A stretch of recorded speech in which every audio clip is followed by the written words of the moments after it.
With that, I'm going to move to this lecture today, and I have made major adjustments to this lectures because Dr. Sheldon Goldberg had gone over some of those details extremely well about the Thrombus trial, about the importance of some of the other thrombectomy devices, the guidelines. So I'm going to actually show you a lot more cases today, and hopefully that will be of more practical benefit.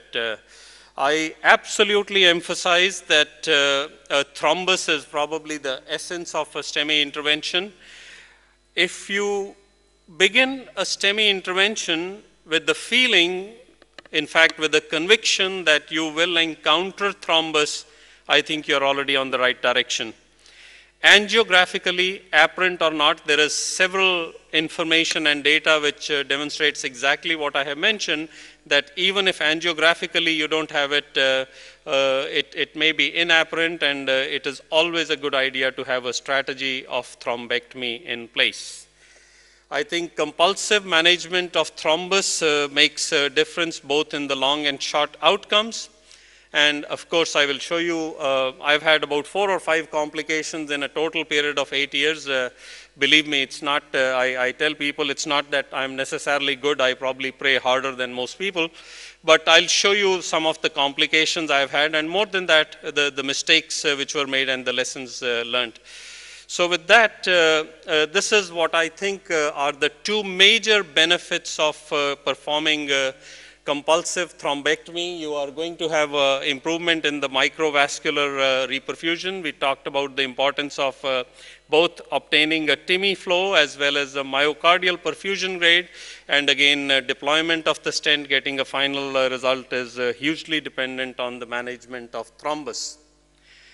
This is my work, 8 years doing pure STEMI interventions, nothing else, sincere experience, which is the single individual community experience registry. My most innovative work, I think, has been in trying to learn and figure out a strategy of managing thrombus in a standardized method. This did not come easy. I truly believe it took me at least 500 cases to figure it out. There has been some previous work which talked about the importance of a large thrombus burden, small thrombus burden, the importance. But just by staying and living in the trenches and working with the different equipment, I've been able to create this methodology, which is not very different than the first slide I showed you, where I said you cannot have just one pharmacoinvasive or a door-to-balloon management. You have to have a combination. In the same way, I think management of thrombus cannot be a single device modality for various reasons, and I'll show you examples. Now, having established these, I have used these, I think, in a consecutive almost 400 patients now, and I do believe that a lot of it is prudent strategy. I have been very actively publishing a lot of this information, so it will get a lot of peer recognition. So this is what are some of the other, I had skipped through this line very quickly yesterday. I'm a little more determined today to get the message in a more profound manner. These are what I have practiced in the last 8 years, what I call the 10 commandments of the STEMI procedure. Most important, number 1, focus on the culprit lesion. So many disasters happen chasing lesions which have got nothing to do with the culprit. Maintain discipline, stay with the culprit. Try to achieve all the 4 important things: relief of chest pain, ST segment resolution, TIMI 3 flow, myocardial perfusion grade 3. Managing thrombus, that's what this lecture is, and we'll talk about it in more detail. I have compulsively used bivalirudin even before the Horizon trial was ever started. I have been the world's first user of bivalirudin, used bivalirudin 100% in STEMI interventions, and I'm glad that the results of Horizons and the 3-year follow-up validated my faith in the drug. I think the 2B3A strategy we talked about yesterday, where I use it in 4 situations mainly: large thrombus burden, residual thrombus burden, involvement of side branches, and sometimes when the result is not good enough. I think 6 French guiding catheters is all you need. Hydrophilic wires, I think, help a lot, although many other wires work well. I will show you the next couple of slides about intracoronary nitroprusside.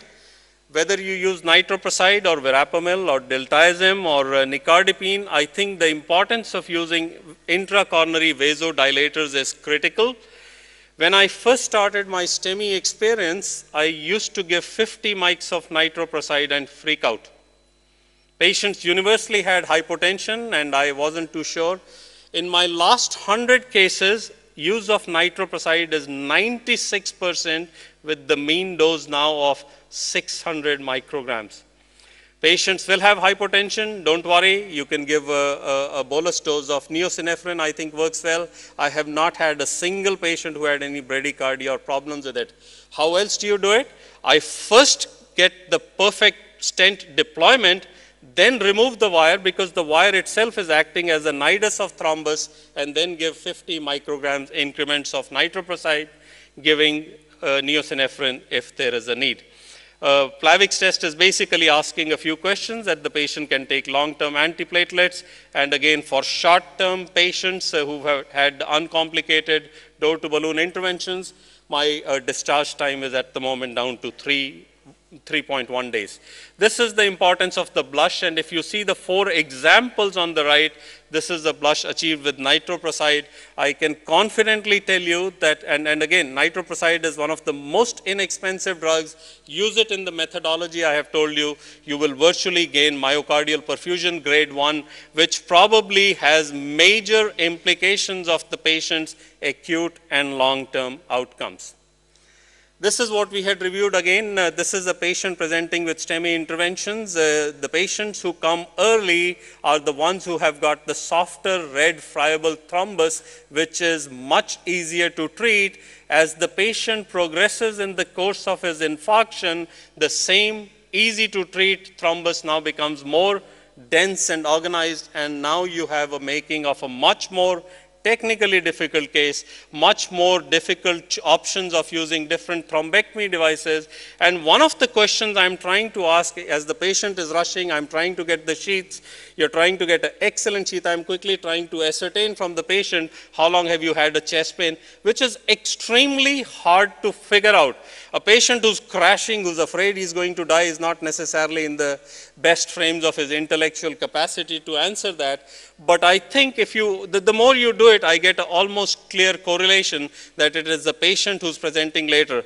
Why am I emphasizing it so much? Because trust me, you do not see this in Mumbai. You are going to be tackling these patients who are going to have, in addition to the culprit lesion, diffuse severe diabetic small vessel disease. I have always maintained STEMI interventions are probably some of the more challenging cases in India. Now this is how I do. Basically, you have to treat the culprit, which is the lesion, with the thrombus. How do you manage it? You basically manage it with a good thrombectomy strategy. Then you also have to treat the vessel, mainly the distal vessel, and that is with the use of nitroprusside. Remove the guide wire. The guide wire has no place. Once you have a good result, give ample doses. Now, you're looking at this picture. Let us superimpose it on an angiogram, and here you are. Exactly the same thing. So try to identify that in a lesion, and hopefully the cases will help you. This is a strategy which I talked yesterday, and I even discussed it in the further modality, that what I do is cross the lesion with the wire, grade the thrombus. Based on the thrombus, I have a strategy. So these are low-grade thrombus. You can direct stent, something more than that, aspiration thrombectomy, more than that angiojet. As confusing as it may sound to you, give me 5 minutes, I'll show you enough cases. This will be bread and butter for you. These are some technical tips. I will share these with you as I show you the cases. So what is the strategy? Low-grade thrombus, direct stenting, grade moderate 2 to 3, aspiration thrombectomy, anything more than that. Angiojet, I fully understand. Angiojet is not available at the moment in India in most institutions, but with time, not only will you have it, you will have it at a sensible price. So at 3 in the night, you're going to open my textbook and trying to figure out what grade of thrombus it is and how do you manage it? No, it's much easier than that. This is how it is. This is the thrombus. This is how it looks like. Something like this. This is low-grade thrombus, direct stent. You're done. Anything a little more, this is something which is moderate, grade 2 to 3. You should aspirate something like this, which is high grade thrombus. I think you need more mechanical thrombectomy. Remember this, these are the guidelines, the principles of what I have used in managing thrombus. Once again, more illustrated experiences. Low grade thrombus, direct stent, you're done. Again, realize very little role of balloon. This is moderate thrombus, aspiration thrombectomy. Anything more than that, this is again grade 5 crossed with the wire, no difference. Mechanical thrombectomy, this is the methodology I have used. Now, let's try to make you figure out how to make it out easily. So here are numerous examples for you. These are the patients who are having moderate level of thrombus. I want you to quickly identify these in your mind. This is what moderate thrombus looks like, right up there. Let's show you another case. In moments, it will become so easy. This is again the same patient done. This is the final result I'll show you. Here is the second patient. Once again, this is how moderate thrombus looks like. And this is the aspiration thrombectomy. One of the questions you should be asking is, how much do you need to aspirate? Should you make one pass? Should you make 2 passes? Should you make 3 passes? How do you know? Till the next pass has not made any difference. You make a pass, it has removed some. Next pass has removed some more. Third pass, it's the same, you're done. So let's go ahead, show you more example. Once again, try to identify this is what moderate thrombus looks like. This particular case, you would probably, in the early period, 10, 6, 7, 8 years ago, if I did this case, I would have probably direct stented.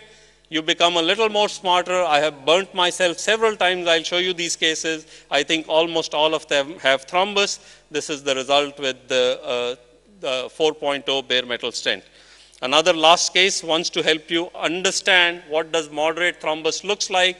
Now, this is also, I can tell you, another teaching trip. This probably is, if I was to call it from 1 to 10, this is number 10 on how hard a STEMI lesion could be. Why? Always be concerned about a STEMI lesion which is thrombotically occluded, and then there is a severe proximal tortuosity. Because by the time the wire reaches the lesion, you have virtually no control, and your chances of going subintimal are higher. You go subintimal, it is game over in a STEMI intervention. This is again the final result.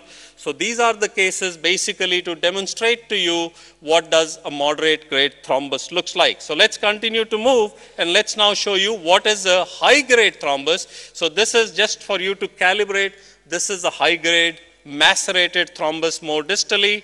This is the angiojet catheter, several passes made with that. I'll show you in the cases. This is very nicely performed, because if you watch this case carefully, as the angiojet catheter is advancing, the guiding catheter is stable, the wire position is good. It often uses the pacemaker mainly for the right coronary artery. For the left circumflex and the LAD, you don't need it often. This is the final result. Again, a good enough result. And notice in this case, this is what a STEMI result should look like. Try to focus, what am I trying to tell you? Instinctively, your eye will go on to the result. That is not what I want you to focus on. Focus on the distal flow. And that is what the blush is. That is what improves the outcome of a STEMI intervention, not just to get TIMI 3 flow. Here is another patient. This is what a STEMI lesion with high grade thrombus looks like. Cross it with the wire, regrade. This is again the use of the angiojet being. Watch there as I am advancing the angiojet. It is so important. The guiding catheter is not backing out. You don't have to be that coaxial. This is not like a laser angioplasty or a rotational atherectomy. Let me also emphasize here, STEMI lesions are technically some of the easiest lesions to do. If you have the right skills, it is a piece of cake. If you don't have the right skills, the patient will go into cardiogenic shocks faster than you can think. This is again the final result after bare metal stenting, which I often use for the majority of the right coronary artery lesions, unless they are small vessels or long lesions. High grade thrombus grade 5. This is the final result with the angiojet. And here one more case.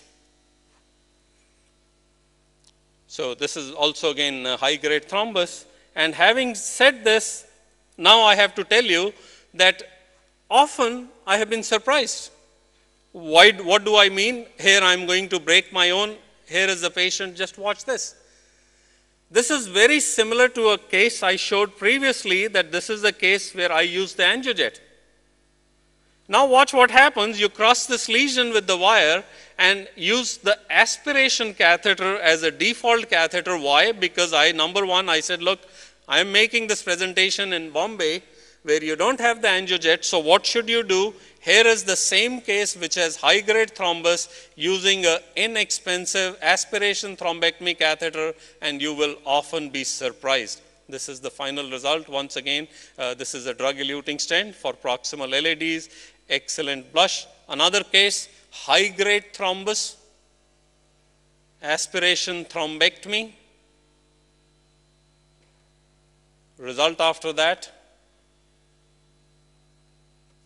and this, about 2 passes were made there. This is a 4-5 bare metal stent. Another patient, I'll show you the last case here. This is once again helping you to identify high-grade thrombus, aspiration thrombectomy, and this is the final result. So what am I trying to tell you? In your present situation, all I want you to have is complete faith in thrombectomy. If you don't have mechanical thrombectomy, use the aspiration catheter as a default. Now, where is it that the aspiration catheter will work? Where will it not work? It is because of the lesions which are latecomer, the ones who are coming with the more distant organized thrombus, those are a thrombus. Now, what can you do here in Mumbai if you don't have a thrombectomy? Possibly inject intra-coronary 2B3 agents. I think that can complement whatever else you're doing. My final observation is that a thrombectomy device between a 6 French and a 7 French catheter is a huge difference. So if you have one of these resistant catheters and you have a 7 French thrombectomy device, that can help. Now, always remember that none of these thrombectomy devices is perfect. They have many issues. They are not as good a monorail as the companies want you to believe. Continue watching the guide wire. I've also had a very unfortunate case where the patient had a large amount of distal organized thrombus, and I dragged the thrombus with the tail of the catheter into the left main. That can also happen. So just remember, these are not the perfect devices. Often you'll make aspiration thrombectomy. You have done everything right, and you don't see any blood coming at it. It's because the distal end of the thrombus has been caught by the thrombus plug. Take it out, flush it, and go back. And remember how many passes to use till the last pass has made no difference. So with this, now let's see some cases. This is a patient presenting at 4 a.m. Once again, 4 a.m. Friday, December 25th, to make it even more interesting. Totally different ball game than at 4 in the afternoon. Once again, EKG, the culprit lesion in the right. So what will I first do? I will first take a picture of the non-culprit vessel. Here is the left coronary artery, completely all right. This is the lesion, high-grade lesion, thrombus grade 5 in the right coronary artery. Here is the case. Crossed with the wire, makes no difference. So how do you know this is thrombus grade 4 or 5? In this case, probably 5. Once again, this is original. Cross the lesion with the wire, regrade, makes no difference. Often you'll have a totally occluded lesion, cross with the wire, it goes from grade 5 to grade 1. This is the angiojet. Watch this, I have shown you how should the angiojet be used. Watch the guiding catheter and the guide wire position. It is so critical. They are stable. The guiding catheter is not backing out. In one of the next cases, I'll show you. Without going further, I'll quickly show you the result here. Once again, this is the result. This is exactly what you get, and it would be a pity. I'm telling you, one of the best teaching lessons I can give you is something as simple as that. So this is the result. Looks good enough. What do? Take out the wire, give ample nitroprusside. Watch, this is the same patient with the blush. That is what nitroprusside does. The LV function is normal. I'll proceed on to the next case. Now this is more difficult. Also 2 in the night. Patient is having a cardiac arrest and a complete heart block. and a very easy, quick door to balloon time was done. Let's show you the case. Culprit lesion is in the right. When you see so much, this is not going to be a picnic. So many teaching points in this case. This is always a picture of the non-culprit taken with the diagnostic catheter. The left is okay. Here is your culprit lesion. So with this culprit lesion, this is again high-grade thrombus. I cross it with the hydrophilic wire. You can always use other wires. And here you go, that's the lesion. So what do I do first? I use aspiration thrombectomy. And when these things start happening to you, you know this is not going to be an easy lesion. This is what a dense, organized, late-presenting thrombus looks like. Watch what is happening. As the aspiration catheter hits the lesion, the guiding catheter and the guide wire, everything has been backing out. It's like doing a total occlusion. There is no way you're going to suction anything. So what do you do here? You probably use a small balloon. So here is the same case. The aspiration catheter made no difference. This is a balloon catheter here, which has been, I'm going to try to go through this case a little faster. Here is a balloon case, still has a waist. The balloon catheter, oh boy, no, this is following me all through now. Hopefully it will. This is a beautiful illustration. Watch here, this is what was happening before. This is a small little aspiration catheter, and now here is a bulky angiojet. Watch there. Guiding catheter, completely stable, wire there, the angiojet passes through it, makes a pass. Now, I have a feeling that there is still a more distal lesion, so quick balloon inflation. Again, this is a 3 millimeter balloon, 12 atmospheres, 5 seconds, in and out. So, you know, even with that, it will embolize distally. So, you're out of there. This is the angiojet once again. This is a pass with the angiojet. Now, you have a better idea. Once more, a little more dilatation there with the balloon. Here you go, and now I'll continue to use the angiojet. This is another pass. Now you have a feeling, if you take a look here, are you done with it? Is this adequate thrombectomy? This is where people make a mistake. If you're using an expensive device like an angiojet, you should not be stenting here. There is still a fair amount of thrombus here. So here will come back, I think, the angiojet in the next several cases. I keep continuing making passes, going as distally as I want, till you get the good feeling that you've ablated enough thrombus. And with that, I'll quickly go on a little more work here with the patient's case. And this is the end result of the patient which you had seen. Now, same thing, watch here what I have done. Here, this is the final result. Guide wire is out. Time to give nitroprusside, improve the distal flow. This is what nitroprusside does. Nothing I have done. Simple. The guide wire is out. All the branches are there. The LV function is normal. Here you go. This is the LV function. About 16, 18 minutes into the case, a little the inferior wall has taken a little hit, but no Q waves. Last case, again a patient with the VF arrest, 11 in the night. Culprit lesion will be the right. Here you go. This will become so routine now. Here is the picture of the left coronary artery. Looks okay. Let's go to the culprit lesion. Here is the culprit lesion. Here you go. That is the macerated, difficult, high-grade thrombus crossed with the wire. Now, this is why it is important to be a good angioplaster. This is the aspiration catheter. I aspirate several times. This is the result with it. And watch carefully. I am not sure, am I subintimal? So I take another view and different projections. I'm fairly certain I'm okay. Use the aspiration catheter again. Watch what happens. Aspiration catheter goes there, hits the lesion. The guiding catheter is backing out. These are the dense, late presenting organizing thrombus. How do you treat that? Guiding catheter, reseated, guide wire as distally as possible. Just good, simple angioplasty techniques. There comes the angiojet going as distally as you can. Here you go, as distally, come back, guiding catheter in good position. Quickly show you the final result. This was done with the 4O bare metal stent, and this is in the LEO projection. Here you go. That's the final result, and I think the LV function was quite all right.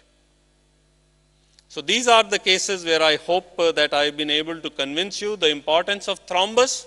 And how do you treat it? Now let's show you the mistakes. So there are some of these mistakes. Let's learn. They fall into 3 groups. Every mistake in 8 years, STEMI interventions, night after night, almost 1,000 procedures. Again, not primary PCI. This is not primary PCI. Primary PCI is a piece of cake done at your convenience. These are all short door-to-balloon intervention. 100 miles an hour you're driving at 3 in the night. Now you're rushing there and doing. Mistakes happen. What are these mistakes? Fall into 3 groups. Number 1, and the biggest and the commonest, you have this feeling, oh, it doesn't have enough thrombus. Not managing thrombus. Biggest mistake. Second one, undersizing. Always. A thrombotic lesion with an acute MI is always diffusely diseased. There are mediators, there is spasm, you always have. So I am now, after so many years, I almost universally size a stent quarter to half size bigger than what I would do for elective cases. It looks to have been working. Now, this is the other one. You are given the patient quickly and now you are trying to beat the clock. So this is a case here for you. These are the mistakes made. Here is the patient. It comes, you are handed the patient. Everybody else has been slowing. The ambulance is slow. Everybody else is slow. You have this patient. Look, in the United States, if you miss a door-to-balloon intervention at 90 minutes, the guy at the gas station knows it. My postman knows it. And of course, the patient's attorney knows it and he'll get you. These are serious matters. The hospital is so critically mandating it. The hospitals do not get their joint commission accreditation if their numbers are below. And I think it has gone too far, yet the principle is exactly right. So this is a kind of a patient, 88th minute blunder. He's handed, quickly I put in a balloon, and this is the result you get. Looks okay. Maybe I didn't pray enough. Here you go, 2 hours later. So back with the case. Compulsive thrombectomy, this is the angiojet, made several cases, so this is one of the mistakes. A dual mistake, not appreciating the lesion, its thrombus, and definitely, as far as I'm concerned, balloon and angioplasty has so little role. Another case here you go, this is a patient, comes in, here is, once again, foolishly placed a balloon, stenting, 2 hours later.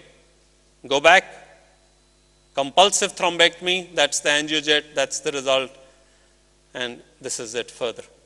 So watch the size of this vessel. How does this vessel look here after the first case here? This is the result here, compare it to what you have here. So undersizing the vessel, not removing enough thrombus. Last patient here, same mistake. I'm done. This is just less than 1 minute. And here you go. Once again, here you go. This is a patient done here. So what anybody would like to guess, what is the stent size I used here? I'm shocked. I look at this case. Fortunately, this was done 6 years ago. I've lost a lot more hair and become hopefully more sensible. This is a 2.5 stent. Bizarre. I don't know what I was thinking. This is the same case done with more compulsive thrombectomy with a 3.5. And so this is the other mistake, undersizing the vessel. So with this, my conclusions are, thrombus management is the most critical component of STEMI interventions. Compulsive management to thrombus is critical. Hopefully the strategy which I have shown you is going to be beneficial. And once again, I think some of this will help you. This again, of course, is the meeting which I hold, a dedicated STEMI meeting. You're all welcome. Thank you so much. And it's been a pleasure being here with you. Thank you. At the end of the procedure, how, you go on, like you said, maximum up to 600, Excellent question. Yeah. I have, first of all, I have lost my innocence and this feeling of fear which you have, that this is the drug which is, that's the first feeling. And, nobody had told me they use such high doses, so it's also that fear. Always 50 mics, watch the blood pressure. Almost invariably, a lot of these patients, during the procedure as I'm doing, I'm often hydrating them, particularly the lesions with the right coronary and all that. So the blood pressure is 130, 80, you give 50 mics, watch the pressure, it looks okay, and I keep giving more and more. As soon as it drops to about 90, I'll give a bolus of neosynephrine, and that is how I do. Again, I'm checking constantly, it looks good, and gradually you have a feeling, you start appreciating, suddenly you're seeing the blush coming, and also you will realize often that there is also almost correlating further ST segment normalization with that. Chest pain gets better, and overall I think this is, I'm amazed how little people are paying attention still to the blush grade. And use this, you can use any of the agents, be sure the result, the stent is well deployed, get the wire out. That's also important. One more thing, I also think that there are two things which I have completely stopped using in, almost completely in primary PCI. One is balloons, I told you, second is nitroglycerin. Nitroglycerin is a nitrous oxide dependent endothelium. There is no endothelium dealing, you're dealing with thrombus. Both nitroprusside and nitroglycerin cause hypotension. I would rather use a lot more nitroprusside than nitroglycerin and get the favorable impact on the myocardial perfusion grade. The use of balloon, you think practically, like suppose a critical lesion, even the angiojet doesn't go. Or in my presentation yesterday, I created that 4x4, the Mehta matrix, and that was the situation where I used the balloon. 4 conditions where I would use the balloon. Patients with extremely severe ischemia. Patient is so ischemic, which is what you are saying, that's one. Number 2 is, you don't know where the wire is. And before you start putting the bulky devices, you've crossed, you think you're in the right place. So put in a small 2O balloon, 5 seconds, 10 seconds. You have a little area, it's following the territory, you know the wire is okay. The third case would be one of those hard, rigid lesions like I showed you, where you need something to help you pass. And the fourth is purely what I call cheating. In the United States, definition of door to balloon time is using the first device. So sometimes you have this patient, I'll quickly put the balloon, raise my hands, another great success, but it is absolutely ridiculous. Almost invariably you put in a balloon, it'll distally embolize, you'll end up paying much more price to it. Yeah, any strategy as to how much pressures do you go when you use a bare metal stent or a drug-eluting stent, and do you have any incidences of no flow, reflow or something like that when you use high pressure for drug-eluting stents? Excellent question. First of all, I proctor so much angioplasty in India. One of the biggest problems I have seen is people go incredibly high. I've seen people go up to even 30, and then they have these special ones which go up. Almost invariably, I deploy my stents between 12 to 16 atmospheres. That's all. Single inflation. I have a strategy which I learned from France many years ago. I use a double inflation for a stent. The first expands the stent. The second one is more, it provides a better expansion. And how would I go it? I'll quickly go to 8, 12, 14, 16, deflate, back to 16, and you're done. So rarely more than 14 to 16 atmospheres. And the same thing for, I don't go back later and post-expand unless you are so clear that it hasn't. I have in 800 cases, 900 cases, 9 years, I have never used ultrasound in any STEMI, nor a FFR.